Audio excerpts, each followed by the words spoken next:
الصابرين والصادقين والقانتين والمنفقين والمستغفرين بالأسحار شهد الله أنه لا إله إلا هو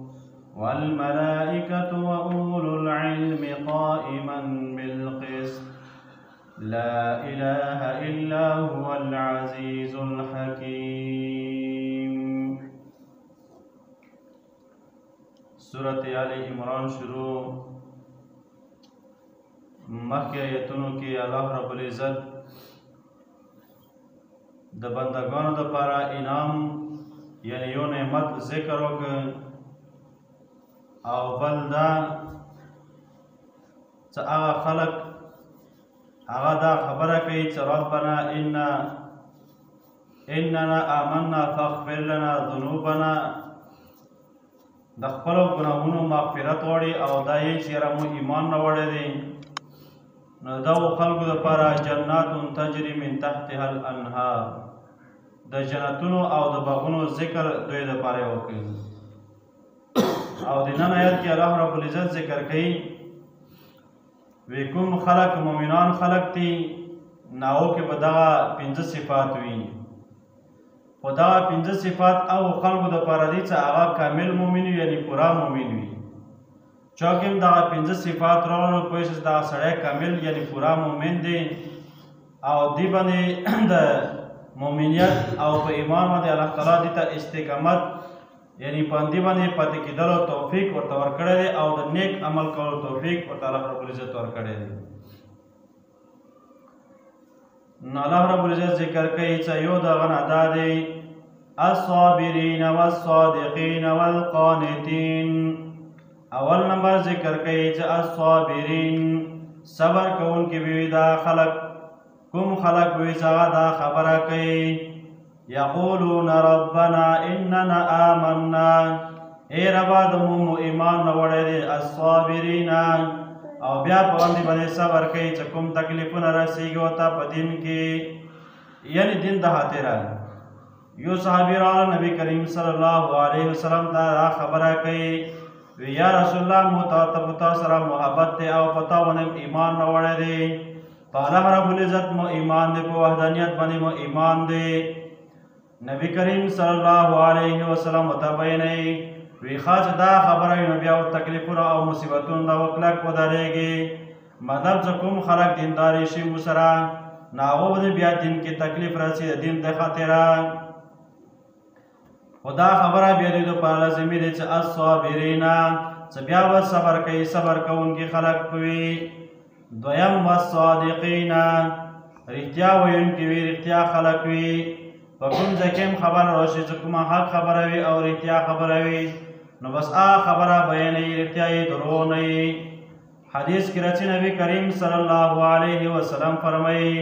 وی دغه دروغ چې دا انسان هلاکت ته اچوي او رښتیا چې رښتیا سره انسان نجات ملويږي رښتیا سره د انسان مرتبه او درجه اوچتېږي. بل دریم صفت به دا وي چې والقانتین تابعداري کوونکي وي د الله تعالی او د هغه پیغمبر تابعدار خلک وي په غم کې او که ښادي کې وي خوشحالي کې او که تکلیف کې وي نو په هر صورت کې دوی به د الله تعالی او د هغه پیغمبر تابعدار وي.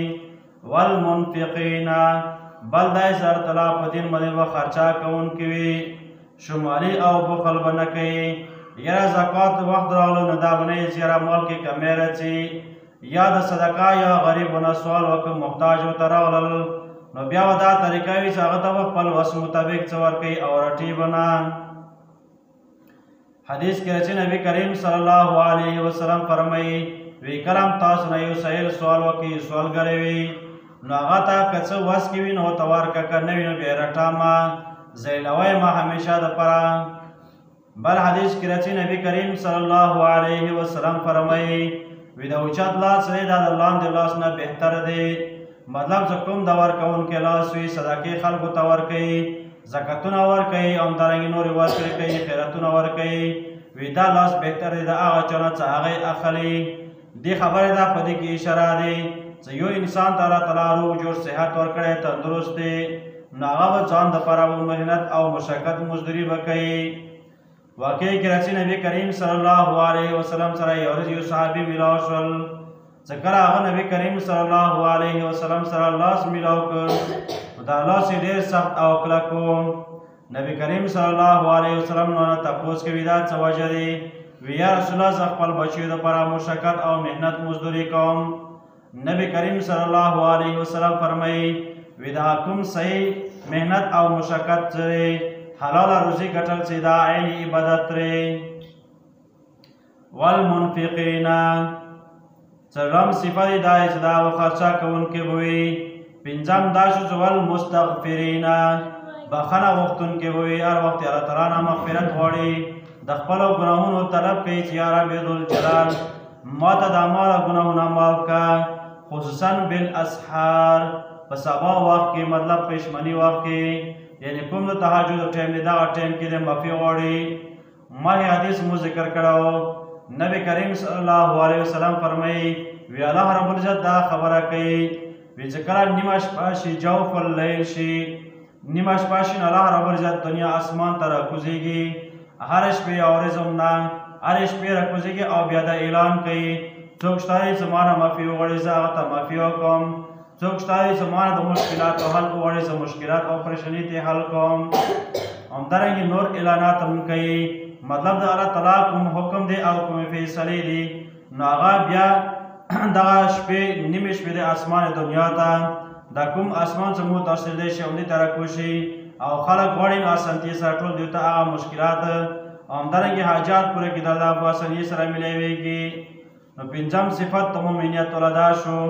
والمستغفرین بالاسحار، سبا وخت کې دوی د الله رب العزت نه د خپلو ګناهونو معافي غواړي. بل دا دی